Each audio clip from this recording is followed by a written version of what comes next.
அனைவருக்கும் வணக்கம். இது என்னோடய முதல் வீடியோ.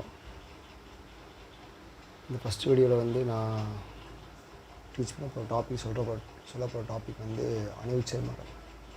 அந்த பாடம் ஃபுல்லாகவே ஒவ்வொரு டாப்பிக்காக வீடியோவாக போட போகிறேன். இந்த வீடியோ புரிஞ்சுதான் உங்களுக்கு யூஸ்ஃபுல்லாக இருக்கும்னு நினைக்கிறேன். ரொம்ப சிம்பிளான டாபிக். அது மட்டும் இல்லாமல் அப்ளிகேஷன் ஓரியன்டாக நிறைய கொஷின்ஸ் வர டாபிக் இந்த பாடம். நீட் எக்ஸாமில், ஜேஇ எக்ஸாமில், அந்த மாதிரி 12th போர்டு எக்ஸாம்லையும் சார். ஃபஸ்ட்டு அணுவில் சேர்மங்கள் பார்க்கறதுக்கு முன்னாடி எல்லாம் தெரியும். பேசிக் அணு அப்படின்னா என்ன அப்படின்னா மிகச்சிறிய துகள். இதுதான் என்னது அணு. அதாவது மேலும் உடைக்க முடியாத துகள், இதுதான் அணு. ஸோ அணுக்கள் சேர்ந்து உருவாகிறதா என்ன அப்படின்னா மூலக்கூறு. Example hydrogen plus hydrogen plus H2O, இது எக்ஸாம்பிள். அதுக்கடுத்து பார்த்திங்கன்னா nitrogen plus nitrogen gives N2. So இதான் அணுக்களும் சேர்ந்து என்ன வருவாங்க அப்படின்னா மூலக்கூறு உருவாகும். அதே மாதிரி மூலக்கூறுகள்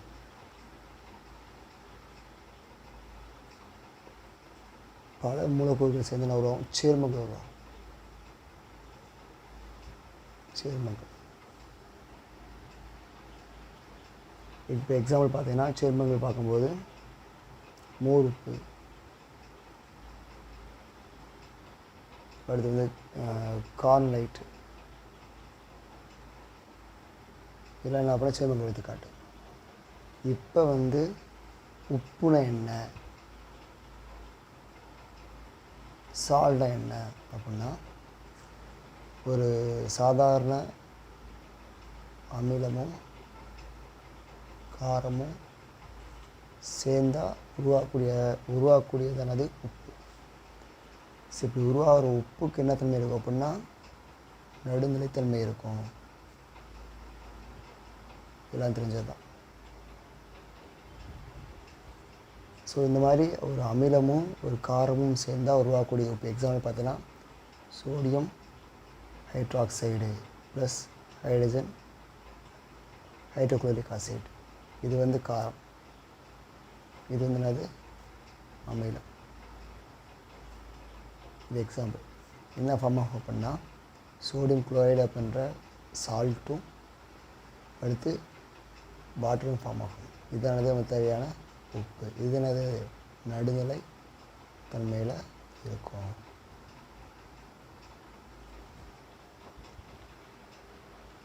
அதுக்கடுத்து இப்போ என்ன பண்ணுறாங்க அப்படின்னா இது இந்த சால்ட்டை 2 டைப்ஸாக பிரிப்பாங்க. ஒன்று சாதாரண உப்பு, இன்னொன்று இரட்டை உப்பு.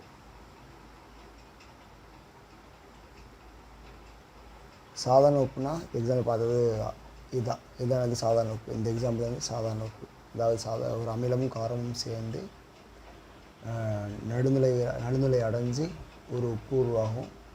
அந்த உப்பு தான் என்னது சாதாரண உப்பு. அடுத்து இரட்டை உப்புனா என்ன அப்படின்னா இதே மாதிரி சாதாரண உப்புகள் பல உப்புகள் சேர்ந்து உருவாதனது இரட்டை உப்பு. அல்லது 2 சாதாரண உப்புகள் சேர்ந்து உருவாதனது இரட்டை உப்பு. இந்த இரட்டை உப்பு எடுத்துக்காட்டு என்ன அப்படின்னா மோர் உப்பு, பொட்டாஷ் ஆலம். இதில் எதுக்கு எடுத்துக்காட்டுன்னா இரட்டை உப்புக்கு எடுத்துக்காட்டு. இப்போ இரட்டை உப்புனா என்ன அதை பார்க்க போகிறோம்.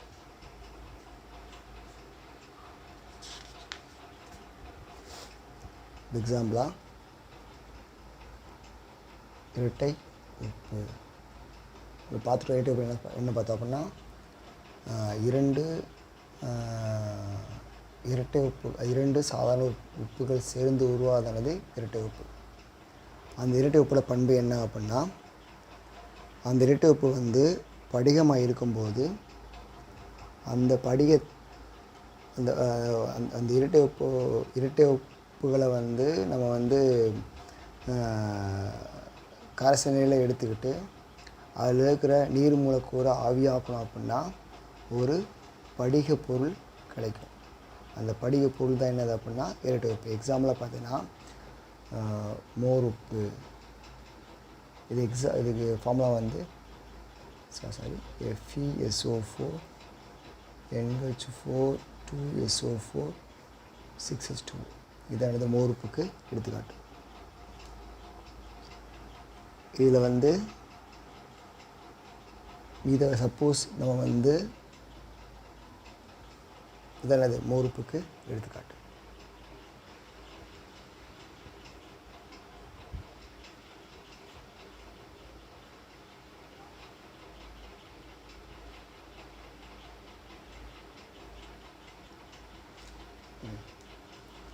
என்ன அப்படின்னா இந்த மோர் உப்பு எப்படி உருவாகும் அப்படின்னா, 2 கரைசல் அக்வஸ் சொல்யூஷனாக இருக்கிற 2 உப்புகளை எடுத்து நம்ம வந்து ஹீட் பண்ணி அதில் இருக்கிற கரைசல்களை நீர் மூலக்கூறு ஆவியாக்கணும் அப்படின்னா இது மூலமாக கிடைக்கிறதுனாது அந்த இரட்டை உப்பு அப்படின்றது. அந்த இரட்டை உப்பை வந்து சப்போஸ் நம்ம அயனியாக மாற்றுறோம், இது வந்து அயான்ஸாக மாற்றணும் அப்படின்னா என்ன ஆகும் அப்படின்னா, இங்கே இருக்கிற இந்த சால்ட்டோட பண்பும் இங்கே அயான்ஸ் உருவாகிற இந்த எக்ஸாம்பிள் Fe2+ ஃபார்ம் ஆகும், SO4 2- ஃபார்ம் ஆகும், இங்கே எடுத்துனது NH4+ ஃபார்ம் ஆகும், SO4 2+ ஃபார்ம் ஆகும், 6H2 ஃபார்ம் ஆகும். இதோட பண்பு எப்படி இருக்கும்? டிஃப்ரெண்ட்டாக இருக்கும். அதாவது ஒரு இரட்டை உப்பை வந்து அயான்ஸை மாற்றும் போது அதோட தனித்தன்மை இழந்துடும். அதாவது அதோட பண்பு வந்து டிஃபர் ஆகிடும். இதுதான் இரட்டை உப்பு. இப்போ சிம்பிளாக என்ன அப்படின்னா, இரட்டை உப்பு அப்படின்னா சாதாரண உப்புகள் 2 உப்புகள் சேர்ந்து உருவாகிறதுனால இரட்டை உப்பு. அந்த 2 உப்புகள் எப்படி சேரும் அப்படின்னா, ஒரு அக்வஸ் அது கரைசல் நிலையில் இருக்கிற 2 உப்புகளை சம அளவில் தான் முக்கியம், சம அளவில் எடுத்துக்கிட்டு அதை ஹீட் பண்ணும்போது அதில் இருக்கிற கரைசல்கள், அதாவது நீர் மூலக்கூறை ஆவியாக்கணும் அப்படின்னா ஒரு படிக பொருள் கிடைக்கும், ஒரு திண்ம பொருள் கிடைக்கும். அந்த திண்ம பொருள் தான் என்ன அப்படின்னா இரட்டை உப்பு. இரட்டை உப்பு மேக்ஸிமம் இதெல்லாம் எப்படி தான் இருக்கும் அப்படின்னா படிகமாக தான் இருக்கும். அந்த படிகத்தை எடுத்து நம்ம வந்து மறுபடியும் அயான்ஸை மாற்றணும் அப்படின்னா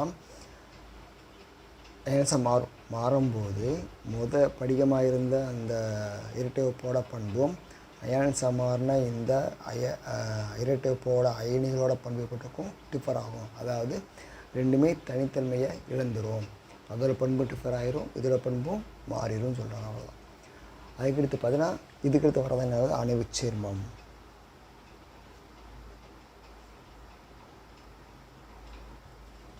அணைவுச் சேர்மம் என்ன அப்படின்னா, இது அப்படியே ஆப்போசிட்.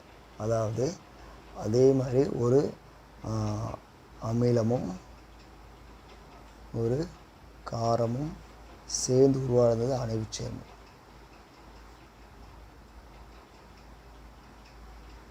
அணைவுச் சேர்மம்.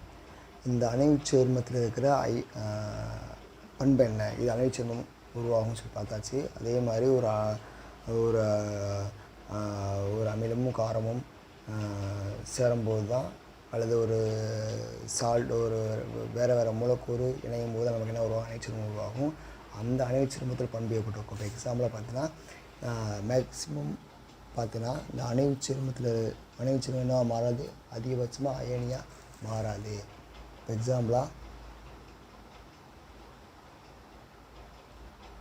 கோபால்ட்டு N+3 6Cl3 இது அணைவுச்சேர்மம்.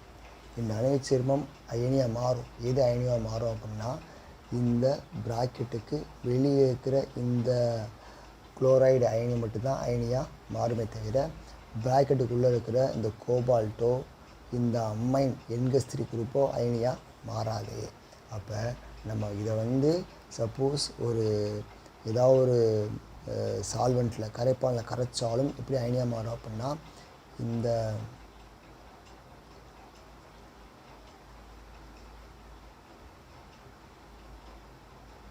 இப்படி தான் அயனியாக மாறும். அதாவது இந்த அணைவு கோளம் ஒரு அயனியாகவும் இந்த வெளியே இருக்கிற அந்த மூலக்கூறோ இல்லை அந்த தொகுதியோ வேறு அயனியாக மாறும். அப்போ இதுதானது நமக்கு தேவையான அந்த அணைவு சேர்மம். ஸோ நம்ம இருந்த இந்த அணைவு சேர்மத்தோட பண்போம் அயனியாக மாறின பிறகு இருக்கிற இந்த அயனியோட பண்பு என்ன செய்யாது, மாறாது. இதுக்கு அப்படியே ஆப்போசிட்டாக இருக்கும். இரட்டைப்பும் அணைவு சேர்மம் அப்படியே ஆப்போசிட்டு. என்ன அப்படின்னா அது வந்து படிகமாக இருக்கிறம்போது இருக்கிற அதோட பண்பும் அயனியாக மாறின பிறகு அதை பண்பு பெற்றிருக்கும் வேறு வகையாக இருக்கும். ஆனால் இது அணைவு கோளமாக இருக்கும்போது அதோட பண்பும் அதை வந்து அயனியாக மாற்றின பிறகு இருக்கும்போது அதோட பண்பு பெற்றிருக்கும் வேறையமாக இருக்கும்.